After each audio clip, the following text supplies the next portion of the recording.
what you are seeing are images of the war in Chechnya. And this is very important for what we're going to be talking about today involving the war in Ukraine.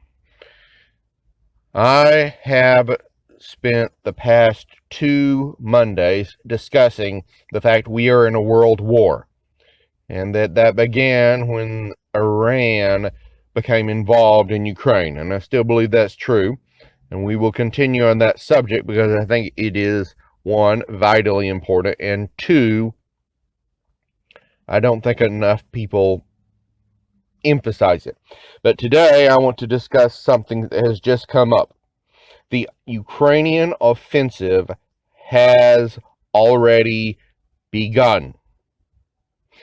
One reason I know this is, to quote Bismarck, paraphrase Bismarck, do not believe anything from the government until it is officially denied. Well, they're not talking about the offensive suddenly. It's begun. And particularly, I want to discuss the fifth column that is being used to open the way. During the Spanish Civil War, actually about 100 years ago,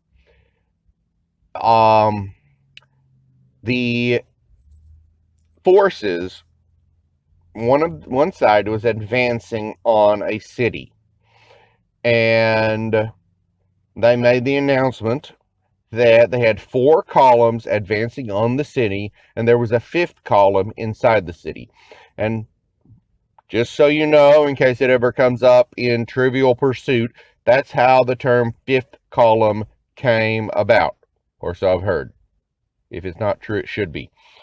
Now, this is important because there are reports coming in from various media outlets. I've heard it discussed on CNN. The BBC is reporting it.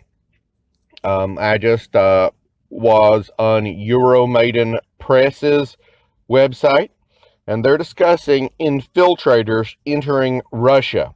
The BBC referred to them as anti-Kremlin paramilitaries and Russian volunteers.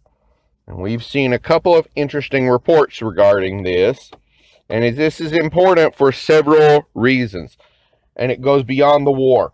For starters, the Euromaidan Press reported these incursions were occurring in the Belgorod Oblast of Russia.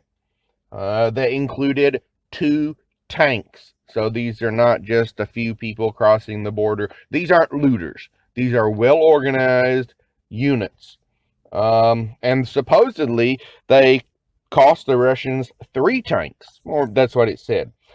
The Euromaidan Press article showed pictures from social media put up by these ethnic Russian fighters. These are fighters from Russia fighting against Russia on the side of Ukraine. And these are the photos they put up, and once again, this could not be, I want to emphasize this, they're going to put up the best looking photos, just like everybody does. That's what they put on social media, the best pictures, and I don't blame anyone for that. The pictures were very impressive. The equipment they were wearing, the helmet, the one soldier, the close-up, it showed the tactical gloves does not begin to describe this. I went on Galls, which is a source. The police buy their equipment on Galls. They did not have gloves this nice. You will see biking gloves in your stores that have on the knuckles they've got plastic to protect your knuckles. These had the gloves that this anti-Kremlin paramilitary was wearing, had those on the inside of the grip. These are incredibly good gloves. They had very nice magazine holders. This equipment looked brand new. It had no wear. The helmet did not have night vision on it, but it had a spot for night vision and a camera to go above it. The chin strap. The chin strap was top notch. Paratroopers wear these kind of chin straps. So the equipment is top notch. Wherever these paramilitaries, whoever these people are, they're getting incredible support from somewhere, whether it be Kiev or maybe they may have stolen this equipment and had it stashed in a footlocker somewhere for 10 years and been waiting for the right moment to use it. But it looks like they have very good support. The Euromaidan Press article, and this is why I have the footage from Chechnya up. They mentioned Chechen fighters. And this is the gist of my reporting today. Every government has opposition. And the more that government centralizes its power, the more opposition it gets and the more vocal that opposition gets. And in some cases, that opposition becomes armed. Russia said it had very good reasons for intervening in Chechnya. And a lot of the Chechen fighters have shown up in some very interesting places in the world. The Russian government would say, if they were being interviewed, that Chechen fighters, the ones they went after, are terrorists. I am saying that because that is what they would say. I'm not saying all Chechen fighters are terrorists. Once the Russian battle tactics have not really changed since the Eastern Front of the Second World War. Some of them have, but that was where the Soviet and Russian army was born. And that was an extremely brutal front. And the Russian army, they fight. They know how to fight. And they go in and they get the job done. And when an army does that, they create enemies. And some of those enemies, not all Chechens are Islamic jihadists. Some people are individuals whose family members were killed. Some of them are more ideologically motivated. But the mere fact that we have Chechen fighters on the ground pushing into Russia, that says what I'm trying to say. So the Ukraine war has now involved internal Russian politics, and their offensive has begun.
Welcome to Fleet Chess.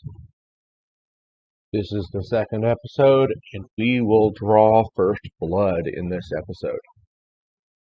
First, we see the game board as we had it set up, and I've added, instead of doing maneuver tokens, I just have a gamepad on which I'm putting the maneuver points. Mark down each point. The gamepad also gives me the opportunity to add some personality to the game. Here you see one side, the white chess pieces, are led by Fleet Lord Van Fleet, whose strategy is long-range attack. The second, other side, the black chess pieces, are led by Admiral Wilson, whose strategy is to bring a showdown of the heavy capital ships.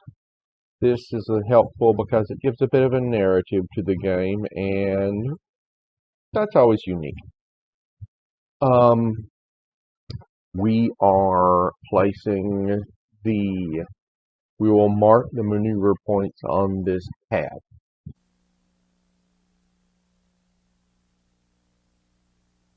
So, the first move goes to white, and Van Fleet moves out a frigate.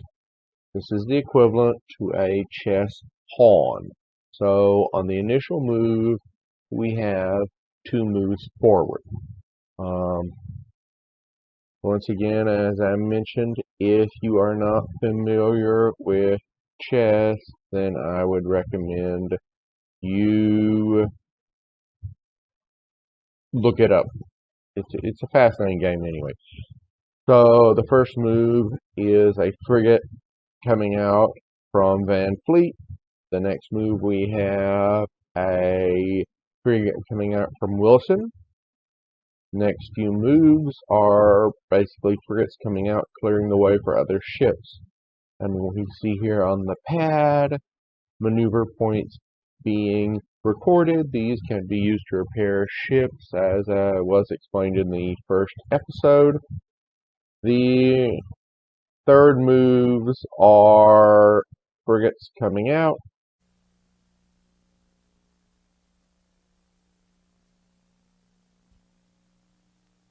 And then we get to the fourth move of Van Fleet, which is a submarine.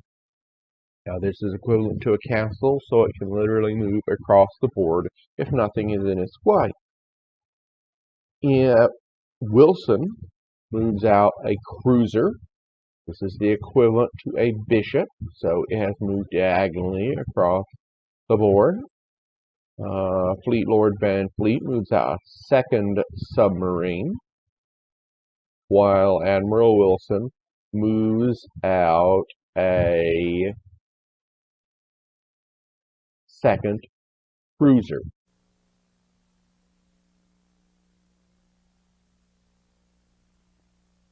Now, let's pause for a moment to take a look at the board here. And if you, once again, a knowledge of chess and Battleship is useful for this. So here we see Admiral Wilson's cruiser and the other cruiser. Now, cruisers move diagonally, so he could, if he chose to, move through this hole in the line here. Van Fleet has opened himself up to that possibility. But remember, his strategy is a long-range attack, so he's clearing space for his carrier to move out. Also, this is a good time to point out that the key in chess is cover. Every attack opens.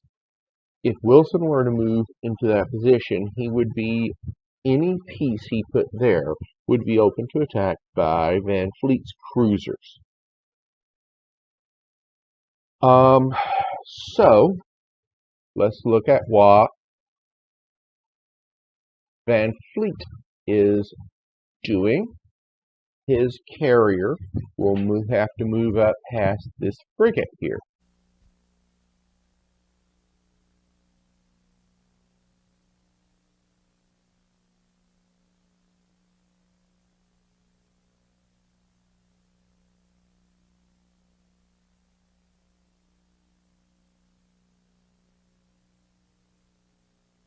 Now, Wilson moves up his battleship. Now, in chess, this is the king. And the goal in chess is to take the king. But this is not chess, pure chess. So the king is just a battle wagon, can deal out 4 hits and take 4 hits. But it moves slow, only 1 square in any direction. Well, Van Fleet has been waiting for this and gambling that Wilson will concentrate his forces. So he moves his carrier up into position, but he also opens it up to an attack by the cruiser on Wilson's right flank. In chess parlance, the king's bishop. The king's bishop can move diagonally just like the queen or the carrier. Now at this point I'm adding a new rule. Ships are built over the course of months and airplanes are built over the course of days at the longest. So I'm adding a new rule where a player can trade all their maneuver points for 1 air unit. Of course, they'll also have to return the carrier to their home port. Wilson continues to move his capital ships up, concentrating them with the battle wagon moving into line. Now, this is Fleet Lord Van Fleet's torpedo squadron, which would be sitting on the deck of his carrier, armed with torpedoes and revving their engines. Here we see the position of Van Fleet's carrier. Since he is about to launch an aerial attack, I'm replacing his carrier piece with the actual torpedo squadron piece that will be doing the movement. It moves in the same pattern as the carrier it's launched from. In chess parlance, the queen, which can move diagonally across the board. And we see it go all the way over to Admiral Wilson's cruiser. The cruiser can deal out 3 hits. So the 1-hit torpedo bomber is wiped out. But because the torpedo bomber squadron deals out 3 hits, so is the cruiser. I place Fleet Lord Van Fleet's carrier back on the spot where it launched the attack from. It's right back there, and because he purchased a new torpedo squadron with all his maneuver points, but he's going to have to return to home port to pick it up. Likewise, Wilson's loss is recorded on his pad, and I place the torpedo bombers on the home port, waiting for Van Fleet to come pick them up.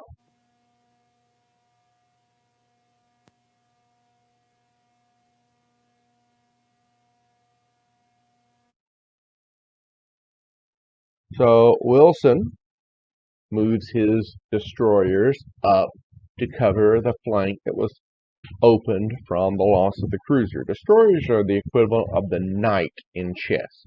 So it jumps ahead two squares forward and 1 square to the right or left.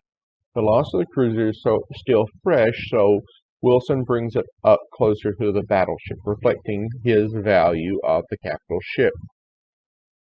Van Fleet's next move brings the carrier back to home port, so I place the torpedo bomber squadron in the roster, replacing the one lost in the attack. And first blood has been drawn. That was a little more interesting than I expected, and we shall see what happens in the next episode of Fleet Chess.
dawn early light, what so proudly we hailed as the twilight left gleaming, whose stripes and bright stars through the perilous fight, o'er the ramparts we watched were so gallantly streaming, and the rocket's red glare, the bombs bursting in air, gave proof through the night that our flag was still there.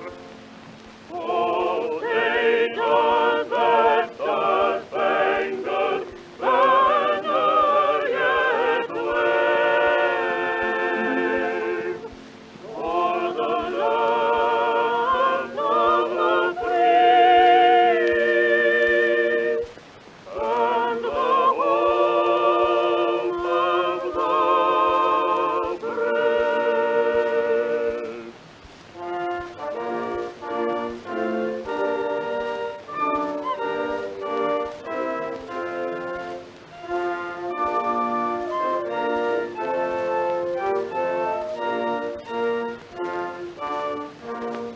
On the shore dimly seen through the mist of the deep, where the foes of your host in dread silence reposes. What is that which the breeze o'er the towering steep, as it fitfully blows, half concealed, half discloses? Now it